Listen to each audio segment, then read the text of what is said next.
1976లో హ్యూస్టన్లో తెలుగు సాంస్కృతిక సమితి మొదలు పెడదాము అని ఆలోచన వచ్చి మొదలుపెట్టినప్పుడు ఉన్న వాళ్ళలో మా హనుమంతరావు గారు ఉన్నారు.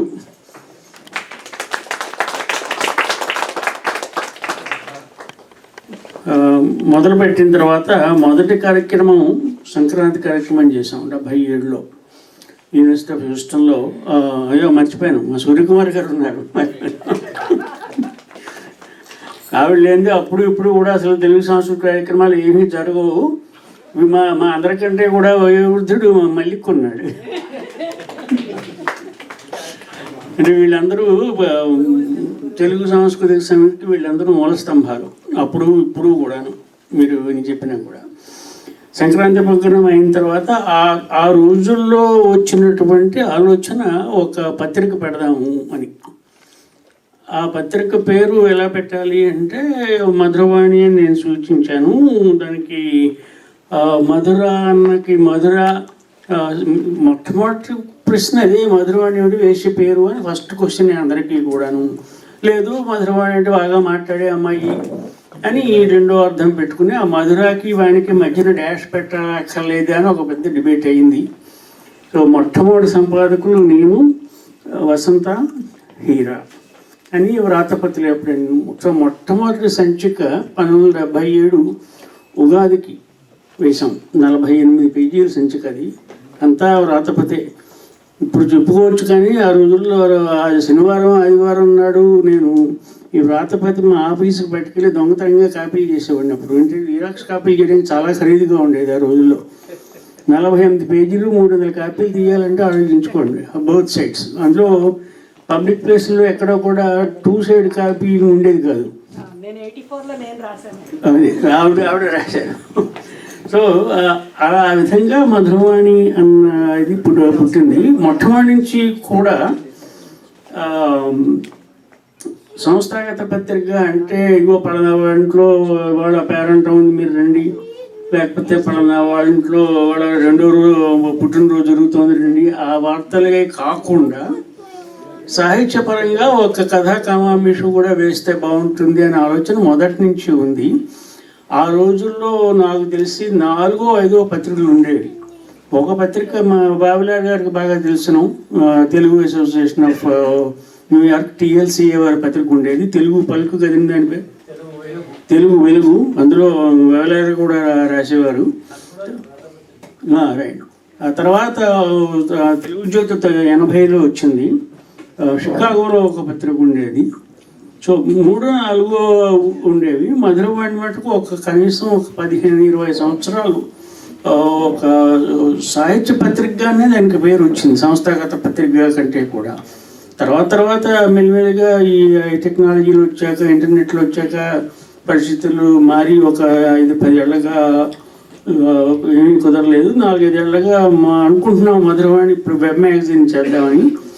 అది ఇప్పటికీ కుదిరింది. ఎలా కుదిరింది అంటే ఒక 15 రోజులు 2 నెలల క్రితం ఈ ఊరికి 2 యువ దంపతులు వచ్చారు నవరానానికి.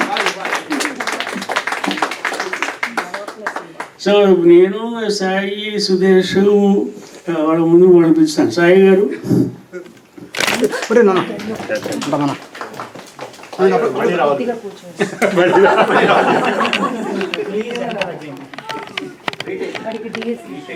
సుదేశ్ పెట్టుకో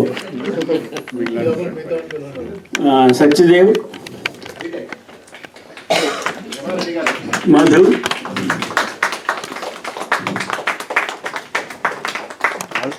సో మేము ఈ పంచపాండవులు మధురవాణి మొదలు పెడదామని అనుకుంటూ ఎలాగా అని రకరకాలుగా అనుకుంటున్న సమయంలో మన అదృష్టం బాగుండి సిన్సినాటి వాళ్ళు అక్కడి నుంచి గెట్టేస్తే వాళ్ళిద్దరూ ఈ ఊరు వచ్చారు. తెలుగు అసోసియేషన్స్కి మొట్టమొదట వెబ్సైట్ చేసేది సుదేశే. ఇప్పుడు కూడా కనబడుతుంది.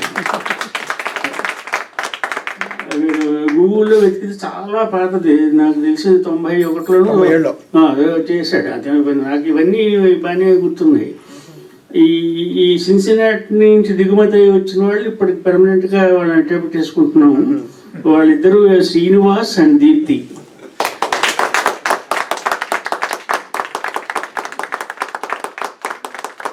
వాళ్ళిద్దరికీ ఏంటంటే మంచి సాంకేతిక పరిజ్ఞానం ఉంది. అంతకంటే ముఖ్యంగా ఏంటంటే నాకంటే తెలుగు బాగా వచ్చు, వాళ్ళకి బాగా రాస్తారు. అంచేత ఆ తపన ఉంది, సాహిత్యం తపన ఉంది, భాష మీద తపన ఉంది, ఏదో చేయాలని ఉంది. ఈ వెబ్ డిజైన్ అది కూడా వాళ్ళు చాలా బాగా తెలుసునని చెప్పారు. సాధారణంగా ఎవరైనా మాట చెబితే నమ్మేవాడిని కాబట్టి అలాగా ఈ పని చేసి పెట్టండి అన్నాను, తప్పని ఒప్పేసుకున్నారు పొరపాటుని అని. నెల 15 రోజులు నమ్మండి నమ్మకపోండి, నెల 15 రోజుల్లో ఇప్పుడు అంతర్జాలంలో ఏ విధంగానూ ఒక సాంకేతిక పరంగా ఇంత అద్భుతమైనటువంటి సాహిత్య పత్రిక లేదని నేను చాలా గర్వంగా చెప్తాను.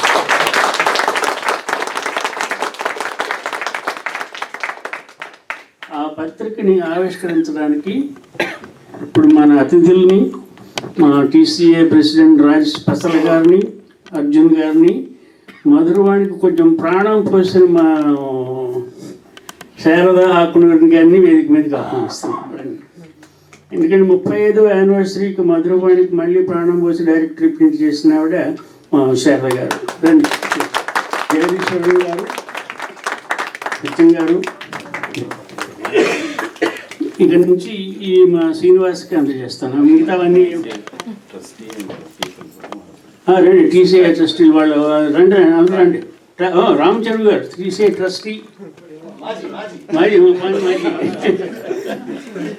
రండి. కృష్ణ, బ్రహ్మ, మీ పేర్లు అలవాటు అవ్వడానికి కొంచెం టైం పడుతుంది. రాముడు, ఏడు రాముడు రా.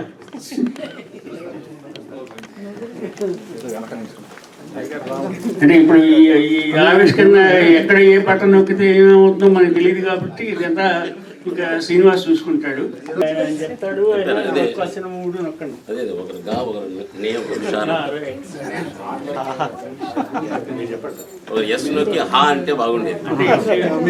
ఇవాళ కోసం స్పెషల్గా ఒక పాస్వర్డ్ పెట్టాము. అది నొక్కగానే ఆ పాస్వర్డ్ మాయమైపోతుంది, వెబ్సైట్ వస్తుంది అనమాట. ఈరోజు అందరికి నమస్కారం అండి. ఒక పాస్వర్డ్ పెట్టాము, వినాయకుడు కోసమని గణేశాన్ని పెట్టాము. 3 పంచుకొని గణేశాన్ని మీరు మధురవాణి మీద మధురవాణి మీద 1 2 3 క్లిక్. ఇది జిఏ, మీరు కొట్టండి సార్.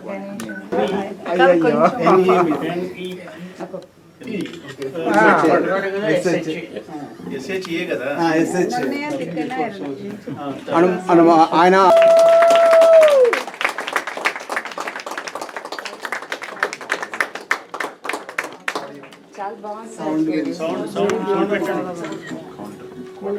రాజు గారు మీరు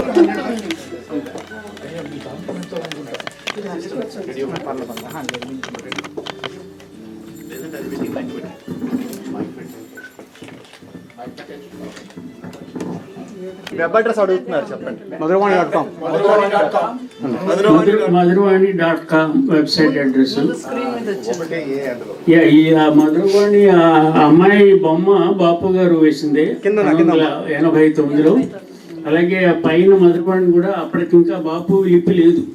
సో ఆయన చెప్పారు 1989లో ఇక్కడ తాను అయినప్పుడు ఆయన చేత వేయించింది.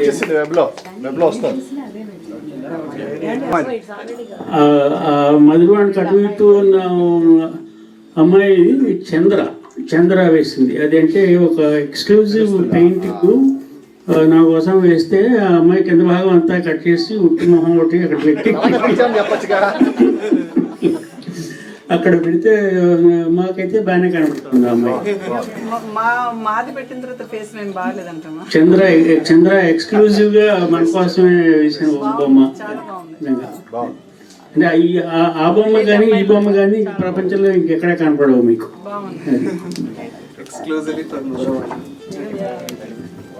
నేను చాలా క్లుప్తంగా ట్రై చేస్తానండి ఎక్స్ప్లెయిన్ చేయడానికి. చాలా ఆల్మోస్ట్ 100 pages దాకా ఉన్నాయి ఇవి.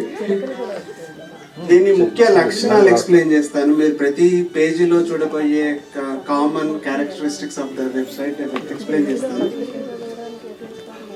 చూపిస్తాను. అదే చెప్తున్నారు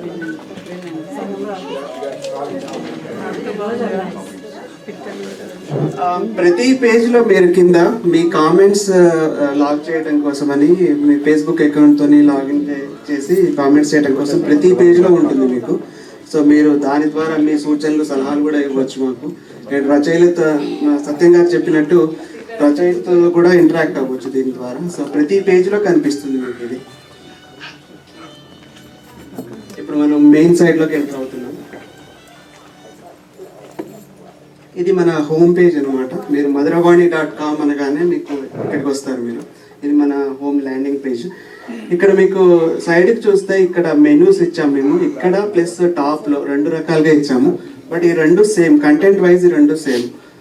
సులభతరం చేయటం కోసం అని కొంతమందికి పైన నచ్చుతుంది, కొంతమంది సైడ్కి నచ్చుతుంది కాబట్టి 2 వైపులో పెట్టాము మేము ఇది. తర్వాత మీరు ఇక్కడ చూస్తే రకరకాల కేటగిరీస్ ఎక్స్ప్లెయిన్ చేసాము ఇక్కడ. అంటే టోటల్ వెబ్లో ఉండే కంటెంట్, మ్యాగజైన్లో ఉండే కంటెంట్ని మేము కొన్ని ఆహ్వానిత మధురాలుగా, కొన్ని అలనాటి మధురాలు, కథా మధురాలు, కవితావాణి, ఇలా మొత్తం కేటగిరైజ్ చేసి ఇందాక సత్యం గారు చెప్పారు ఒక శీర్షిక ఈ మ్యాగజైన్లో వస్తే అది ఎక్కడ ఉంటుందో వెతుక్కోవడం చాలా కష్టమవుతుందని. సో అలాంటి మేము కామెంట్స్ దృష్టిలో ఉంచుకొని ఇలా కేటగిరైజ్ చేసామన్నమాట. మీరు ఆహ్వానిత మధురాలు అంటే మేము ఇన్వైట్ చేసి రాయించుకున్నాం అన్నమాట. Special request for Madhuravani only, ఎక్స్క్లూజివ్గా రాయించుకున్నవి ఆహ్వానిత. అలనాటి మధురాలు అంటే పాత వాటిలోంచి మాకు నచ్చిన కొన్ని ఆణిముత్యాలు 1-2 శాంపుల్, మిగతావన్నీ మామూలు తీసుకుని. ఇక్కడ మీరు ఉదాహరణకి ఆహ్వానిత మధురాల్లోకి వెళ్తే ఇక్కడ మీకు ముఖ్యంగా ప్రతి శీర్షికలో మీకు కనిపించేది ఏంటంటే ఇక్కడ ఇది కేటగిరీ కింద ఉన్న అన్నిటినీ ఒకటేసారి ఒకటే పేజీలో చూపిస్తాం మేము క్లుప్తంగా. ఉదాహరణకి ఆహ్వానిత మధురాలలో పూర్ణచంద్ర గారిది, సత్యం గారిది, ఇలా మేము మా కోసం మేము ఏర్పడి రాయించుకున్న అన్నీ కూడా ఇక్కడే మీకు కనిపిస్తాయి ఒకటే పేజీలో. ఇవన్నీ మేము అడిగి రాయించుకున్న ఆర్టికల్స్ అనమాట. అలానే మీరు ఇంకొక ముఖ్యమైనది ఇక్కడ చూసేది ఏంటంటే క్యారెక్టరిస్టిక్. ఇక్కడ మీకు 2 రకాలుగా నావిగేట్ చేయొచ్చు. ఇక్కడ మీకు ప్రతి దాంట్లో పూర్తిగా ఒకటి వస్తుంది. దీని మీద క్లిక్ చేసినప్పుడు ఈ ఆర్టికల్ పూర్తిగా చదవచ్చు మీరు, అది ఒక రకంగా. తర్వాత ఇక్కడ మీరు ఏ ఫోటో మీద అయినా సరే వెబ్సైట్లో ఏ ఫోటో మీద క్లిక్ చేసినా ఆ రచయిత యొక్క పూర్తి వివరాలు మనకు అక్కడ లభిస్తాయి అన్నమాట.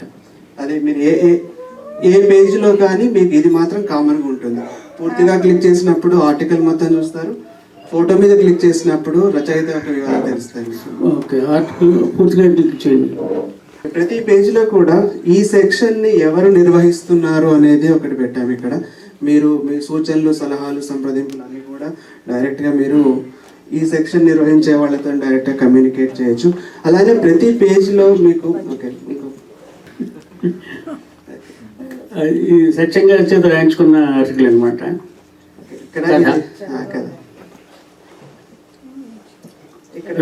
విమల్ గారు పర్వాలేదు కదా. ఇక్కడ మీరు సత్యం గారి ఫోటో మీద క్లిక్ చేస్తే సత్యం గారి బయోడేటా పూర్తిగా మనకంటే పూర్తి వివరాలు తెలుస్తాయి. బయోడేటా అని కాదు, రచయిత యొక్క పూర్తి వివరాలు తెలుస్తాయి మనకి ఇక్కడ. అలానే ఈ ఆర్టికల్ కింద మీరు అగైన్ మళ్ళీ కామెంట్స్ లాక్ చేయడం కోసం అని ప్రతి పేజీలో మీకు అవకాశం ఉంటుంది. ఇది సత్యం గారి కథ, శివాని. అలానే మళ్ళీ ఇక్కడికి వస్తే మీకు మొదటి పేజీలో మళ్ళీ ల్యాండింగ్ పేజ్కి వెళ్ళాను నేను. ఇక్కడ ఎడిటోరియల్ ఉంటుంది ప్రతిసారి. ఎడిటోరియల్ కూడా సేమ్ అదే, ఒక్కొక్కసారి ఒక్కొక్క నిర్వాహకుడు రాస్తారు. ఇది ఎడిటోరియల్ ఈసారి రాజు గారు రాశారు. మొట్టమొదటిసారి నా చేత ఎందుకు రాయించారంటే మీకు తెలుసు కదా, మధురవాణి మొదలుపెట్టిన దౌర్భాగ్యుడు నేను కాబట్టి ఒకటి. నా జీవితంలో మొట్టమొదటిసారి సంపాదకీయం అప్పుడే రాసింది మధురవాణికి. తర్వాత నా జీవితంలో మొట్టమొదటి కథ కూడా ఆ మధురవాణికి రాసింది, రూపాల కథ. సో దానికి గౌరవంగా ఒరే అబ్బాయి నువ్వే రాయరా అని చెప్పేసి మా వాళ్ళంటే సరే అవకాశం వచ్చింది కదా రాయకపోతే ఎలాగని మొదటి ఎడిటోరియల్ నా చేత రాయించారు. అని చేత నేను అవాకులు చవాకులు అందులో. ఇక్కడ కూడా మీరు మళ్ళీ పూర్తిగా క్లిక్ చేస్తే పూర్తిగా మనకు ఎడిటోరియల్ వచ్చేస్తుంది. ఎడిటోరియల్ మీకు నచ్చినా నచ్చకపోయినా మీ సలహాలు, సూచనలు అన్ని డైరెక్ట్గా రాజుగారికి పంపించవచ్చు. ఇక్కడ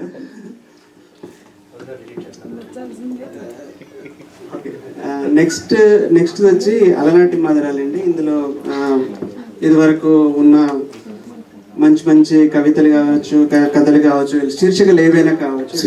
శ్రీశ్రీ గారు అనగానే అందరూ కవిత అనుకుంటారు, కానీ చాలా మంచి కథలు రాశారు. సో ఆ రాసిన కథల్లో ఒక కథ ఎంపిక చేసి అక్కడ శ్రీశ్రీ గారి కథ పెట్టామన్నమాట. అలాగే విశ్వనాథ సత్యనారాయణ గారు చిన్న చిన్న గేయాలు కూడా రాశారు, రామాయణ కల్పవృక్షం పెద్ద పెద్ద కావ్యాలే కాకుండా. సో అలా ఒక చిన్న అంధభిక్షుని చాలా చాలా అద్భుతంగా రాసిన చిన్న కవిత విశ్వనాథ సత్యనారాయణ గారిది. అది అంటే అలనాటి మధురాలు ఇలాంటివి మేము అప్పుడప్పుడు ఎంపిక చేసి పెడుతూ ఉంటాం అనమాట. మీకు ఎవరికైనా మంచి ఏమైనా తడితే మాకు తప్పకుండా పంపించండి. ఇందులో పెట్టడానికి అందరూ తెలుగు చేయి వేస్తేనే కానీ అలనాటి మధురాల్లో సరైనవి రావు. సీరియల్ పెట్టకు, సీరియల్ ఇంకా అనుకోవట్లే. అంటే ఇది ఏడాదికి 4 సార్లు అనుకుంటున్నామండి మధురవాణి. అంటే 4 పండుగలు, సంక్రాంతికి, ఉగాదికి, దసరా, దీపావళికి అండ్ మన ఆగస్టులో ఇండిపెండెన్స్ డేకి 4 పండుగలకి అనుకుంటున్నాము. సీరియల్స్ పెట్టడానికి 3 నెలలకు ఒకసారి వస్తే సీరియల్కి అతకదు. వారం రోజులు వారం పెద్దలు వస్తే సీరియల్ బాగుంటుంది, కానీ 3 నెలలకు ఒకసారి సీరియల్ బాగుంటుంది సీరియల్ అనుకోవట్లా. నెక్స్ట్ ఐటమ్ వచ్చి మనకు కథా మధురాలు అండి. అదే ఆహ్వానిత మధురాలు లాగానే కథా మధురాలు కూడా మేము ఈ వర్షానికి ఎంపిక చేసిన కథలన్నీ ఇక్కడ ఒకటేసారి. కథా మధురాలు నిర్వహణ ఏమో మధు పెమ్మరాజు అండ్ దీప్తి. అంటే కథలన్నీ వాళ్ళు చూస్తారు అనమాట. వాళ్ళు చూసి వాళ్ళు సెలెక్ట్ చేసి మమ్మల్ని కూడా మిగతా వాళ్ళని కూడా అడుగుతారు, ఏది బాగుంది ఏది బాగాలేదు, ఫైనల్ సెలెక్షన్. అలానే ఇంకొక ముఖ్యమైన విషయం ఏంటంటే ప్రతి ఇలాంటి పేజెస్లో కింద ఈ పేజ్ యొక్క డిస్క్రిప్షన్ రాస్తాం మేము. అంటే ఇలాంటివి మేము చూస్తున్నాం ఈ పేజ్ కోసం అని. అలానే ఏ ఈమెయిల్కి పంపించాలి, ప్రతి శీర్షికకి అంటే ప్రతి కేటగిరీకి ఒక ఈమెయిల్ ఐడి ఉంటుంది. సో అవి కూడా ఇక్కడ ప్రతి పేజ్లో ఒక విజన్ స్టేట్మెంట్ లాగా పెట్టాలి. అండ్ ఈ కథలన్నీ నచ్చినా, మీకు ఏవి నచ్చినా నచ్చకపోయినా మీ కామెంట్స్ పెట్టచ్చు. మీ ఫోటో పూర్తిగా ప్రపంచం మొత్తం చూస్తుంది. ఫేస్బుక్ ప్లగిన్ అనమాట. ఇక్కడ క్లిక్ చేసి మీరు టైప్ చేసి పోస్ట్ అంటే ఇంకొకటి అంటే మీరు అని తెలిసే ఉంటుంది. మీరు ఈ చెక్ బాక్స్ కనుక చెక్ చేసి పోస్ట్ చేస్తే ఇది డైరెక్ట్ గా మీ ఫేస్బుక్ టైమ్ లైన్ లో పోస్ట్ అవుతుంది. మీ ఫ్రెండ్స్ అందరు కూడా డైరెక్ట్ గా చూడొచ్చు. కొంచెం అడవైన చివాట్లు వేస్తూ వేస్తే మీరు తీసేయగలం.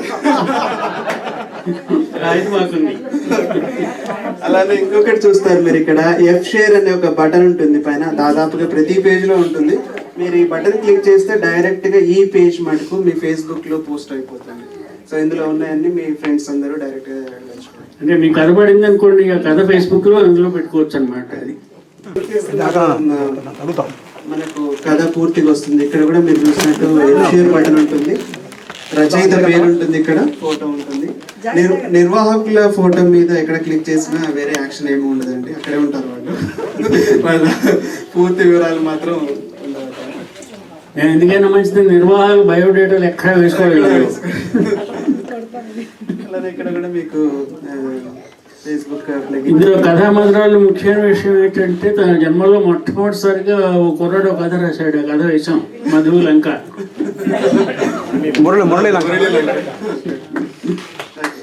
మధుగా సారీ మురళి. అలానే మీరు ఇంకొకటి కూడా చూస్తారు, పైన హెడింగ్ ఉంటుంది, ఈ కేటగిరీ హెడింగ్. దాని మీద క్లిక్ చేసినప్పుడు ఆటోమేటిక్గా మీరు మళ్ళీ ఆ ప్రీవియస్ పేజ్కి వెళ్ళొచ్చు, ఎక్కడ కన్సాలిడేట్ అయ్యిందో అక్కడికి వెళ్ళొచ్చు. ఇదే విధంగా కవితావాణిలో కూడా పేజ్ వైజ్ సిమిలర్గా ఉంటుంది. పూర్తిగా ఈ సంచికలో ఉన్న కవితలన్నింటినీ కూడా క్లుప్తంగా ఇక్కడ ఇస్తాం. ఫస్ట్ సేమ్ ఇక్కడ కూడా మనకు విజన్ అంటే ఈ పేజ్ డిస్క్రిప్షన్ ఉంటుంది, ఎవరికి ఏ ఈమెయిల్ ఐడికి పంపించాలి కవిత అనేది కూడా ఉంటుంది. అదే ఇదే విధంగా మనకు రకరకాల కేటగిరీస్ ఉన్నాయి. ఇక్కడ మనము కథా మధురాలు, కవితా మధురాలు, కవితలలో కూడా ఇక్కడ మనం ఫోటో మీద క్లిక్ చేయగానే మనకు ఇక్కడ కూడా బయోడేటా అంటే రచయిత గురించిన పూర్తి వివరాలు తెలుస్తాయి మనకు.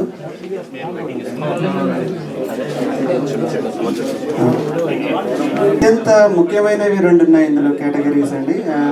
మీరు ఈ వెబ్సైట్లో పూర్తిగా ఉన్న కంటెంట్ అంతా కూడా ఒకటే దగ్గర కన్సాలిడేట్ అయి మనకు తాజా సమగ్ర సంచికలో వస్తుంది. ఇది PDF వర్షను. దీన్ని 4 భాగాలుగా విభజించాం మేము.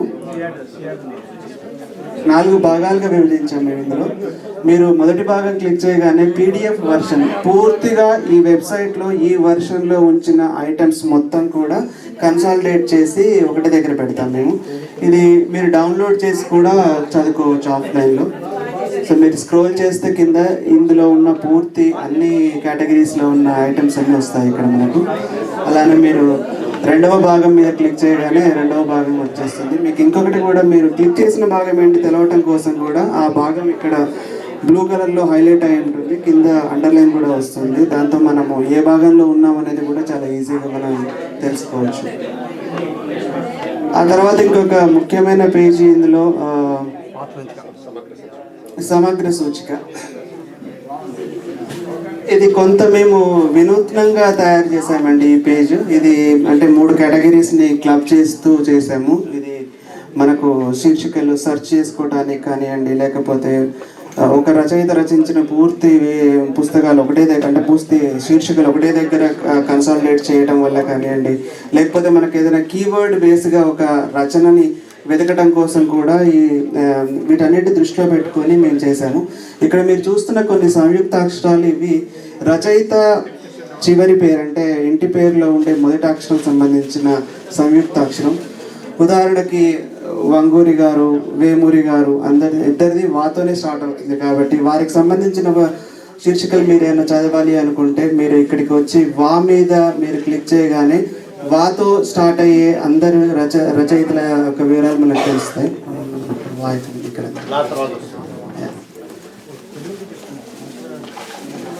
ఇక్కడ ఇది ఎవ్రీ వర్షన్కి మేము ఇక్కడ యాడ్ చేస్తూ వెళ్తుంటాము. రచయితలు రాస్తున్న కొద్దీ పెరుగుతూ ఉంటుంది లిస్ట్. ఏదైనా ఒక రచయిత మళ్ళీ రాస్తే వాళ్ళకి సంబంధించి ఆ పేరు కిందనే మళ్ళీ మేము నమోదు చేస్తాము. దాని పక్కనే కూడా మనకు ఏ సంచికలో వచ్చింది అదేనది కూడా మనకు తెలుస్తుంది. ఉదాహరణకి వంగూరు చిట్టనరాజు గారు ఈసారి కొట్టుడి యంత్రం అని ఒకటి కథ రాశారు. అది సంక్రాంతి సంచికలో ఇక్కడ వచ్చింది. నెక్స్ట్ వర్షన్లో ఇంకొక కథ రాస్తారు కాబట్టి అది కూడా ఇక్కడే వస్తుంది. అప్పుడు ఏప్రిల్ సంచిక అని వస్తుంది. ఇక్కడ మీరు దీని మీద క్లిక్ చేయగానే దానికి వెళ్ళిపోతుంది అనమాట. ఇక్కడ ఉన్న పీడిఎఫ్లో మీరు ఆ ఐటమ్ని చదవచ్చు. ఇందులో ఇంకొక సౌలభ్యం ఉందండి మనకు. బహుశా మనకు ఒక పదం ఒక రచనలో తెలుగు అనే దాని మీద ఎవరెవరు రాశారు అంటే ఏదైనా రచన పేరులో కానీ రచయిత పేరులో కానీ ఏదైనా ఒక కీవర్డ్ మీకు తెలిస్తే ఆ కీవర్డ్ బేస్డ్ కూడా మనం సెర్చ్ చేసుకోవచ్చు. ఉదాహరణకి ప్రతి బ్రౌజర్లో కూడా మనకు ఫైండ్ ఆప్షన్ అని ఉంటుందండి. మీరు ఏ బ్రౌజర్ అయినా వాడచ్చు. సఫారీ కానివ్వండి, క్రోమ్ కానివ్వండి, ఎడ్జ్ కానివ్వండి, ప్రతి దాంట్లో ఫైండ్ ఆప్షన్ అనేది ఉంటుంది. మీరు ఈ పేజ్కి వచ్చి ఈ ఫైండ్ ఆప్షన్లో మీరు ఆ తెలుగులో టైప్ చేసింది ఇక్కడ పేస్ట్ చేయగానే మీకు ఇమ్మీడియట్గా ఆ రచయిత పేరు కనిపిస్తుంది. ఇక్కడ ఈ రచయిత పేరు కింద వాడు రాసిన పూర్తి శీర్షికలన్నీ కూడా కనిపిస్తాయి ఇక్కడ మనకు. ఇది ఒక పద్ధతి తెలుసుకోవడము. ఇంకొక పద్ధతి మనకు ఉదాహరణకు నేను చెప్పినట్టు తెలుగు అనేది ఎవరన్నా అంటే శీర్షిక పేరులో కానీ ఇంకా రచయిత పేరులో కానీ మీరు ఏ పదమైనా కావచ్చు. అది ఎక్కడైనా ఉన్నదా తెలుసుకోవాలి అనుకుంటే ఆ విధంగా కూడా మీరు సెర్చ్ చేయొచ్చు. మళ్ళీ ఇక్కడికి వచ్చి మీరు చేయగానే ఇప్పుడు ఉదాహరణకి కళ్యాణ్ కుమార్ గారు తెలుగులో వెలువడిన అనే ఒక శీర్షిక రాశారు. సో అలా మనకు 4 రాశారు అంటే 4 శీర్షికలలో తెలుగు అనే పదం వచ్చింది మనకు. సో అవన్నీ మనకి ఇక్కడ మీరు స్క్రోల్ చేస్తుంటే మీకు నవీన్ గారు కూడా రాశారు, అందులో కూడా తెలుగు అనే పదం ఉంది శీర్షిక నేమ్లో. అలా మీరు ఆ శీర్షిక పేరులో కీవర్డ్ ద్వారా కానివ్వండి లేదా రచయిత పేరులో మీరు నవీన్ చంద్ర అని అంటే చంద్ర మీద సెర్చ్ చేయొచ్చు. మీరు నవీన్ మీద కానీ నెల్లూట్ల మీద కానీ ఎలా సెర్చ్ చేసినా ఇక్కడ ఫైండ్ ఆప్షన్లో మీకు అది వచ్చేస్తుంది. అదొక పద్ధతి. మళ్ళీ మొదలు చెప్పుకున్నట్టు మనకు ఆ సంయుక్త అక్షరాలలో కూడా మీకు రచయిత చివరి ఇంటి పేరు మొదటి అక్షరం తెలిసినా కూడా దాని ద్వారా కూడా మీరు చేయొచ్చు ఇక్కడ. ఆ తర్వాత ఇంకొక ముఖ్యమైన పేజీ రచయితలకి ఆహ్వానం. ఇందులో మేము ఎలా అంటే ప్రతి రచయితకు వాళ్ళ ఆర్టికల్స్ క్విక్గా పబ్లిష్ అవ్వాలని చాలా కోరికగా ఉంటుంది పంపించగానే. సో వాళ్ళవి ఎలా మేము అంటే మేము కొన్ని సూచనలు చేసాము ఇక్కడ, మీరు ఏమేమి పాటిస్తే మా పని సులభం అవుతుంది, ఎంత ఈజీగా మేము ఇవి విశ్లేషించి ప్రచురణకు పంపించగలం అనే కొన్ని సూచనలు ఇచ్చాము ఇక్కడ. ఈ సూచనలు మీరు పాటిస్తే చాలా క్విక్గా మీది సెలక్షన్కి వెళ్ళిపోతుంది. అలానే ప్రతి అంశంకి సంబంధించిన ఈమెయిల్ అడ్రస్ కూడా ఇచ్చాము ఇక్కడ. ఉదాహరణకి కథామధురాలు పంపించాల్సిన ఈమెయిల్, కవితావాణికి, ఆధ్యాత్మికవాణి, ఇలా ప్రతి విషయానికి సంబంధించిన ఈమెయిల్ ఐడి కూడా కింద పొందుపరిచాం మేము. అలానే హాస్యవాణి ఇది చెప్పండి. Give a format for the template for how you want the article to be sent to you. మేము ఆ టెంప్లెట్ లక్షణాలే రాసామండి అక్కడ. అంటే స్పెసిఫిక్ గా ఇలానే ఉండాలి, ఇక్కడే ఎండ్ అవ్వాలి, ఇన్ని లైన్లే ఉండాలి అని నిబంధన ఏమీ లేదు. కావచ్చు కథాంశం ఏదైనా కావచ్చు, కాకపోతే మీరు స్పెల్లింగ్ మిస్టేక్స్ చెక్ చేసుకోవటం అలాంటి కొన్ని సూచనలు ఇచ్చాము మేము. యూనికోడ్ లో రావాలి అది. అంటే కొంతమంది మామూలుగా వైట్ పేజ్ మీద రాసి స్కాన్ చేసి పంపిస్తుంటారు, మళ్ళీ అది రీటైప్ చేయడానికి చాలా టైం తీసుకుంటుంది. అలా కాకుండా మీరు యూనికోడ్లో వర్డ్లో రాసి పంపించేస్తే చాలా సులభంగా మేము రివ్యూ చేయగలుగుతాము, సులభంగా పబ్లిష్ చేయగలుగుతాం. అలాంటి కొన్ని సూచనలు చేశాం. అలానే ఇక్కడ హాస్యవాణిలో కూడా సేకరణ ఒంగూరు చిట్టనరాజు గారు, మీరు మంచి కార్టూనిస్టులు అయితే మీరు మంచి కార్టూన్లు వేయగలిగితే పంపించండి, అవి కూడా మేము పబ్లిష్ చేయగలుగుతాం.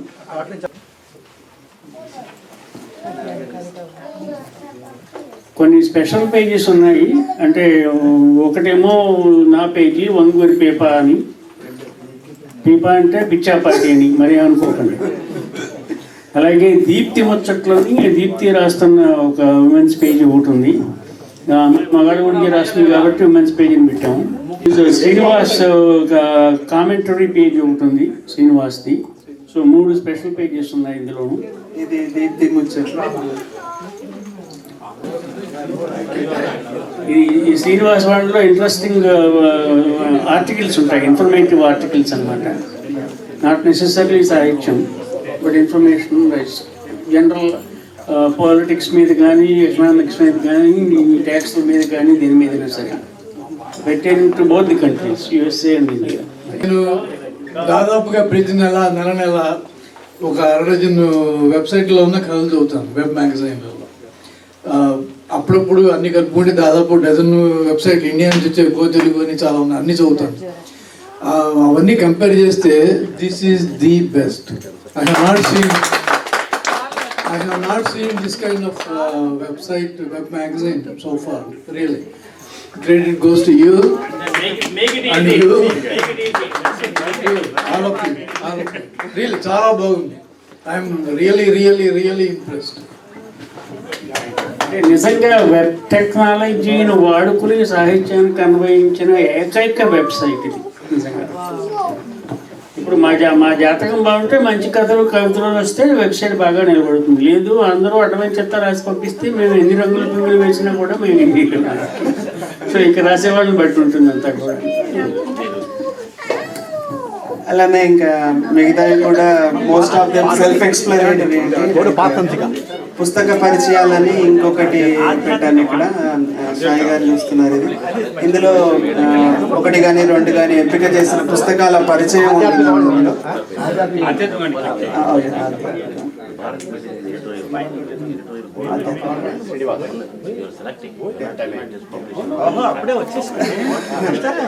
ఆధ్యాత్మికవాణి సురేష్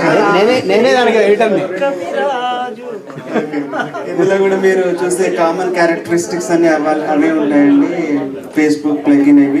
ఇంకొకటి మేము వినూత్నంగా ఈసారి అంటే ఈ మ్యాగజైన్లో ట్రై చేసింది ఏంటంటే, మోస్ట్ ఆఫ్ ద కన్సాలిడేటెడ్ పేజ్లో మీరు యానిమేటెడ్ బ్యాక్గ్రౌండ్ చూస్తారు, దానికి సంబంధించి థీమ్కి సంబంధించింది. ఉదాహరణకి ఇక్కడ ఆధ్యాత్మికవాణి కానీ పొద్దున్నే సూర్యోదయం అవుతున్నట్టు దానికి సంబంధించిన థీమ్ ఉంటుంది. రిలేటెడ్ థీమ్ యానిమేటెడ్ థీమ్ ఉంటుంది ఇక్కడ. ఉదాహరణకి ఇప్పుడు పీపా గారు చూస్తే ఒక ఫారెస్ట్ లో కూర్చొని హాస్యబ్రహ్మ గారు వేసే చలోక్తులు అవన్నీ చదువుతూ అలా చేయడం అనేది, అంటే మనకు కూడా మేము ప్రచురిస్తున్నాం సపరేట్ గా వ్యాసవాణిలో. సో ఈసారి మనకు 2 వినూత్నమైన వ్యాసాలు వచ్చాయి. దీంట్లో సిపి బ్రౌన్ గారి గురించి ఒక మంచి విశ్లేషణాత్మకమైన వ్యాసం వచ్చింది. ఇది మొదటి భాగమే, ఇంకా తరువాయి భాగం కూడా రాబోతుంది. సో ఇది వ్యాసముద్రాలకు సంబంధించి. లాస్ట్కి మీరు ఎక్కడ చూసినా కూడా ముఖ చిత్రం ఉంటుంది. ముఖ చిత్రం మీద క్లిక్ చేస్తే అరే కవితలు సత్యదేవ్ గారు చెప్పాలండి. కవితలు సత్యదేవ్ గారు చెప్పాలి. ఈ మ్యూజిక్ మిస్ అయ్యాం ఫస్ట్ ఇప్పుడు వచ్చింది.